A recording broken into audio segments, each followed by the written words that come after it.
मनुष्य का मन बहुत ही चंचल होता है और इसलिए मन में कई तरह के विचार उत्पन्न होते हैं। क्षण भर में ही व्यक्ति का मन कई चीज़ों को सोचने लगता है। मन में विचारों का आना गलत नहीं है कि लेकिन मुश्किल तब हो जाती है या विचार ऐसी परिस्थिति में गलत होते हैं जब मन में अश्लील विचार आते हैं। कभी कभी इसलिए तो कहा जाता है कि मन को काबू करना आसान नहीं, लेकिन गौतम बुद्ध मन को नियंत्रित करने के आयामों के बारे में भी बता चुके हैं। कभी कभी मन में विचारों का आना गलत नहीं है कि लेकिन मुश्किल तब हो जाती है या विचार ऐसी परिस्थिति में गलत होते हैं जब मन में अश्लील विचार आते हैं। कभी कभी तो ना चाहने के बावजूद भी मन में अश्लील विचार आते हैं। अगर आपके मन में भी ऐसे विचार आते हैं तो गौतम बुद्ध की इस कहानी से आपके विचारों में ज़रूर बदलाव आएगा। अश्लील विचारों को कैसे रोकें? बुद्ध अपने भिक्षुओं को उपदेश देने के साथ ही उन्हें भिक्षा के लिए भेजते थे। एक बार उन्होंने अपने भिक्षु भरत को भिक्षा लेने के लिए एक श्राविका के घर भेजा। भरत पूरे रास्ते मन में यह सोचते हुए श्राविका के पास गया कि आखिर आज भिक्षा में क्या भोजन खाने को मिलेगा, क्योंकि भरत चंद्रवंश के राजकुमार थे और बुद्ध के सानिध्य भिक्षु के रूप में हमेशा भरत को महल में खाने के लिए स्वादिष्ट पकवान मिलते थे। लेकिन आज भिक्षा के रूप में उसे जो भी मिलेगा संतुष्ट होना पड़ेगा। श्राविका के घर पहुंचकर भरत ने भिक्षा मांगी। श्राविका ने भरत को बैठने के लिए कहा और भोजन लाने के लिए घर के भीतर चली गई। इधर भरत फिर से अपने प्रिय भोजन के बारे में सोचने लगे और जैसे ही श्राविका भोजन लेकर आई तो भरत अचंभित रह गए। भरत ने देखा कि श्राविका ने उनके लिए उनके पसंदीदा पकवान परोसे हैं और अपने प्रिय भोजन को देखकर वह खुश हो गए। भोजन ग्रहण करते हुए भी भरत सोच रहे थे कि महल में तो उन्हें भोजन के बाद विश्राम करने की आदत है, लेकिन आज उन्हें भोजन के बाद वापस तेज धूप में चलकर आश्रम जाना होगा। लेकिन भोजन के बाद श्राविका ने भरत फिर से खुश हुए कि आखिर आज उनके मन की सारी इच्छाएं कैसी पूरी हो रही हैं। भरत को कुछ समय के लिए विश्राम करने का आग्रह किया। इसके बाद भरत कुछ देर विश्राम करने लगे, लेकिन विश्राम करते हुए भी लेटे लेटे वह सोचने लगे कि आज तो मुझे भोजन के बाद विश्राम करने को मिल गया, लेकिन ऐसा रोज रोज नहीं होगा। जब भरत विश्राम के बाद उठे तो श्राविका ने कहा कि आप जब तक चाहे यहाँ ठहर सकते हैं। गौतम बुद्ध ने मेडिटेशन को मानसिक शांति प्राप्त करने का एक महत्वपूर्ण तरीका बताया। उन्होंने सिखाया कि हमें अपने मन को शांत रखने के लिए नियमित रूप से ध्यान करना चाहिए।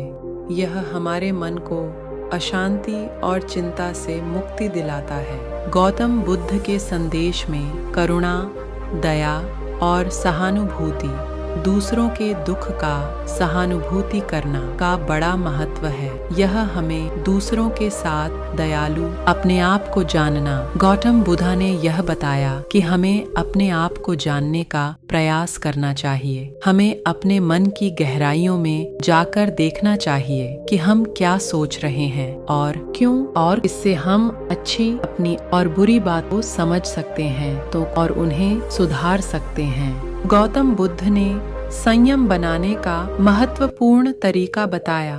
हमें अपनी इच्छा शक्ति को नियंत्रित करना चाहिए और मानसिक शांति के लिए संयमित जीवन जीना चाहिए। सच्चा धर्म। गौतम बुद्ध जी के अनुसार सच्चा धर्म है अच्छे कर्म करना और दूसरों की मदद करना। यह हमें आत्मा की शांति और सुख प्राप्त करने में मदद करता है। मन में विचारों का आना गलत नहीं है कि लेकिन मुश्किल तब हो जाती है या विचार ऐसी परिस्थिति में गलत होते हैं जब मन में अश्लील विचार आते हैं। मन सभी मानसिक अवस्थाओं से ऊपर होता है। ज्ञान ध्यान से पैदा होता है और ध्यान के बिना ज्ञान खो जाता है। मंजिल या लक्ष्य तक पहुंचने से ज्यादा महत्वपूर्ण यात्रा अच्छे से करना होता है। एक पल एक दिन को बदल सकता है, एक दिन एक जीवन को बदल सकता है और एक जीवन इस दुनिया को बदल सकता है। मोक्ष के लिए खुद ही प्रयत्न करें, दूसरों पर निर्भर ना रहे। सबसे अंधेरी रात अज्ञानता है। स्वास्थ्य सबसे बड़ा उपहार है। संतोष सबसे बड़ा धन है। वफादारी सबसे बड़ा संबंध है। धैर्य महत्वपूर्ण है। याद रखिए, एक जगह बूंद बूंद करके भरता है।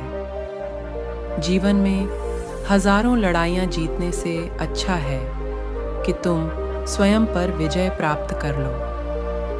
फिर जीत हमेशा तुम्हारी होगी। इसे तुमसे कोई नहीं छीन सकता। मोह बंधन ही सभी दुखों की जड़ है। पूरी दुनिया में अंधेरा चाहे जितना ताकत लगा ले, लेकिन एक मोमबत्ती की रोशनी तक को मिटा नहीं सकता।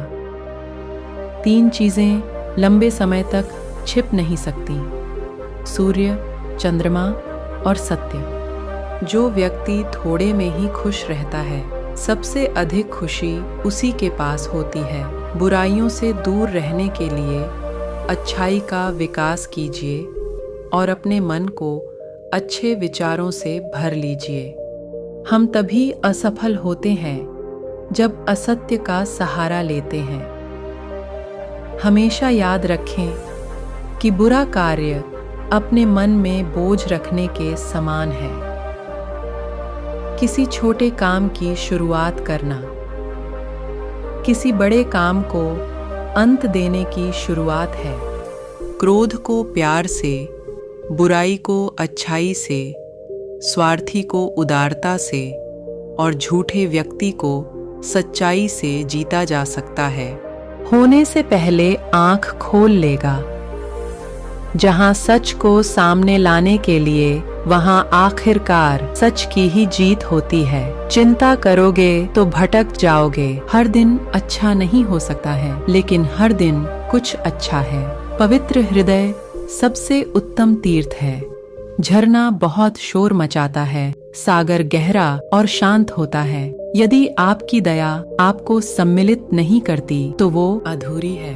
खोए हुए हम खुद हैं और ढूंढते हैं परमात्मा को। जीवन मिलना भाग्य की बात है, मृत्यु होना समय की बात है, पर मृत्यु के बाद भी लोगों के दिलों में जीवित रहना ये कर्मों की बात है। खुशी अपने से नहीं बल्कि हमारे अच्छे कर्मों से मिलती है। कोई मेरा बुरा करे वह कर्म उसका, मैं किसी का बुरा न करूं यह धर्म मेरा। अच्छे कर्म करके उसे भूल जाना एक महान व्यक्ति की पहचान है। कोई भी पुरुष अपने कर्मों से महान बनता है, अपने जन्म से नहीं। आप खुद अपने प्यार और स्नेह के उतने ही हकदार हैं जितना इस दुनिया में कोई भी अन्य व्यक्ति है। ताकत की जरूरत तभी होती है जब कुछ बुरा करना हो, वरना दुनिया में सब कुछ पाने के लिए प्रेम ही काफी है। सच्चा प्रेम बंधनों में बांधता नहीं, बंधनों से आजाद करता है। सच्चा प्यार समझदारी से ही पैदा होता है। जो व्यक्ति स्वयं से प्रेम करता है वो किसी और को दुखी नहीं देख सकता और ना ही किसी को दुखी कर सकता है। किसी जानवर के अपेक्षा एक कपटी और दुष्ट मित्र से ज्यादा डरना चाहिए। जानवर तो बस आपके शरीर को नुकसान पहुंचा सकता है, पर बुरा मित्र आपकी बुद्धि को नुकसान पहुंचा सकता। जीवन को बेहतर बनाने के लिए बुद्ध जी की रोचक और सत्य की राह दिखाती है। ऐसे ही और कहानियाँ देखने के लिए श्री माधवी चैनल को सब्सक्राइब जरूर करें।